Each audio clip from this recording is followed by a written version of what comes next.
tembus pedalaman Papua. Pasukan Tempur 623 TNI modifikasi truk militer jadi mobil pintar. Melansir dari FIFA, prajurit TNI dari Satuan Tugas Pengamanan Perbatasan RI-PNJ Batalion Infanteri 623 Bakti Wira Utama baru saja berhasil menciptakan inovasi baru di bidang pendidikan dan kesehatan di pedalaman Papua Barat. Jika Anda mengira prajurit TNI yang dikerahkan dari berbagai penjuru Nusantara ke Papua adalah untuk angkat senjata menumpas kelompok separatis teroris atau KST-OPM, penilaian itu tentang salah. Pada dasarnya pengerahan pasukan ke wilayah Papua adalah untuk membantu meringankan beban hidup masyarakat Papua yang selama ini pembangunannya tertinggal jauh dari daerah lain di Indonesia. Lihat saja yang dilakukan para prajurit TNI dari Satuan Tugas Batalion Infanteri 623 Bakti Wira Utama. Di belantara Papua, mereka berjuang untuk bisa meningkatkan mutu pendidikan dan kesehatan masyarakat. Bahkan pasukan andalan dari Komando Daerah Militer Kodam ke-6 Mula Warman harus merelakan kendaraan angkut prajurit untuk dijadikan membawa kebutuhan masyarakat.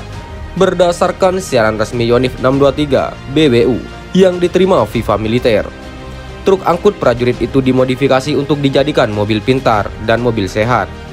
Komandan Satgas Pamtas Kewilayahan Yonif 623 BWU Letkol Infanteri Dimas Yama Putra bersama dengan anggota Poskotis berinovasi dengan memanfaatkan sarana mobil truk untuk membawa buku-buku pelajaran serta obat-obatan yang dimiliki, tulis penerangan Satgas Yonif 623 BWU. Truk-truk militer TNI Angkatan Darat itu disulap jadi mobil pintar dan mobil sehat agar prajurit TNI bisa menembus berbagai wilayah terpencil di sekitar Kabupaten Maibrat, Papua Barat yang selama ini terkenal sulit dijangkau oleh kendaraan jenis lain. Salah satu wilayah yang telah berhasil ditembus mobil pintar dan mobil sehat yang diberi nama Truk Membangun Papua atau Banua untuk masyarakat cerdas Papua ceria adalah Kampung Kocuer, Distrik Aifat Utara. Truk Banua untuk match pace ini memiliki kemampuan untuk bergerak di medan yang sulit dan cukup berat sehingga mampu menjangkau kampung yang berada di pedalaman, tulis Yonif 623 BWU. Di Kampung Kocuer, truk hasil modifikasi itu diparkir, lalu di sampingnya didirikan tenda, dan di tenda inilah prajurit TNI membuka kelas belajar untuk anak-anak. Sedangkan pelayanan kesehatan untuk masyarakat digelar dengan memanfaatkan sebuah gubuk beratap rumbia yang ada di kampung itu. Saat truk itu tiba, masyarakat menyambutnya dengan sangat senang, sebab baru kali ini masyarakat bisa menikmati berbagai sarana pendidikan dan kesehatan tanpa harus jauh-jauh ke kota. Tenda belajar pun ramai didatangi anak-anak dengan dibimbing prajurit TNI. Anak-anak diajarkan membaca, menulis dan menggambar, sedangkan di gubuk rumbia dipenuhi masyarakat yang ingin memeriksakan kondisi kesehatan tubuhnya, dan banyak juga yang sengaja datang untuk berobat. Antusias anak-anak dan masyarakat di Kampung Kocuer tampak sangat tinggi untuk membaca dan belajar, juga untuk berobat. Dengan adanya truk Banua untuk Mespace, ini diharapkan dapat membantu memberikan ilmu dan meningkatkan kesehatan bagi masyarakat, terutama anak-anak di wilayah Maibrat, tulis Yonif 623 BWU. Tokoh masyarakat kampung dan kepala distrik Aifat Utara, Filipus sangat bangga atas apa yang telah dilakukan pasukan dari Kalimantan Selatan itu. Mereka tak henti-henti berterima kasih karena telah memberikan pelayanan pendidikan dan kesehatan sukarela kepada masyarakat. Tolak dialog damai, TPNPB OPM nyatakan perang total dan meminta warga non-Papua segera pergi. Melansir dari hidayatullah.com, Tentara Pembebasan Nasional Papua Barat atau TPNPB, Organisasi Papua Merdeka atau OPM, Daerah Emas Tupu, Kabupaten Nabire, Provinsi Papua Tengah, menyatakan menolak dukungan United Liberation Movement for West Papua dan Majelis Rakyat Papua terhadap wacana jeda kemanusiaan dan dialog damai Komisi Nasional Hak Asasi Manusia atau Komnas HAM. Pernyataan ini disampaikan pimpinan TPNPB OPM Emas Tupu, Derek Daud Nawipa. Nawipa menyatakan pihaknya tidak membutuhkan dialog yang digagas pemerintah untuk mengakhiri konflik bersenjata di Papua. Kami TPNPB membutuhkan intervensi Dewan Keamanan atau DK, PBB.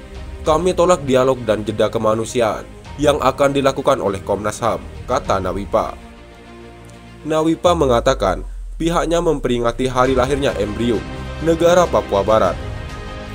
Ia menyatakan TPNPB akan mengumumkan perang total dan meminta warga non-Papua meninggalkan tanah Papua. Kami TPNPB tetap konsisten kepada pernyataan sikap yang dikeluarkan oleh manajemen markas pusat sebagai pertahanan. Kami siap hadapi musuh kami dalam tahapan evolusi maupun revolusi total sampai Papua merdeka, katanya. Nawipa menyatakan TPNPB OPM menolak segala bentuk tawaran pemerintah dan meminta warga non-Papua keluar dari wilayah itu. Tanah Papua milik rambut keriting, kulit hitam. Warga non-Papua, kami tidak izinkan segera kosong dari tanah air West Papua, katanya. Lebih jauh, ia meminta bantuan Amerika Serikat atau AS, Belanda dan PBB mengembalikan hak kedaulatan Papua. Nawipa mengajak seluruh pasukannya membangun kekuatan dalam menghadapi pemerintah Indonesia. Seluruh pasukan harus konsisten, semangat dalam arena perjuangan maupun lapangan bergerilya, tidak menyerah untuk menyalakan api revolusi. Negara West Papua Barat telah menjadi suatu negara yang sampai saat ini belum diakui Indonesia, Belanda, Amerika Serikat, dan negara adik kuasa karena ada kepentingan kapitalisme, katanya. Tentara Pembebasan Nasional Papua Barat atau TPNPB adalah sayap militer dari organisasi separatis Papua Merdeka atau OPM. TPNPB dibentuk pada 26 Maret 1973. OPM pertama kali muncul pada tahun 1960-an setelah Belanda dan Indonesia menandatangani perjanjian New York. Nama tersebut merujuk pada sekelompok orang yang mendukung pemisahan dengan Indonesia yang populer sebagai Gerakan Papua Merdeka atau Organisasi Papua Merdeka yang sering menggunakan kekerasan senjata. Sekian dan terima kasih. Jika ada salah kata, kami mohon maaf. Jangan lupa like, komen, dan subscribe.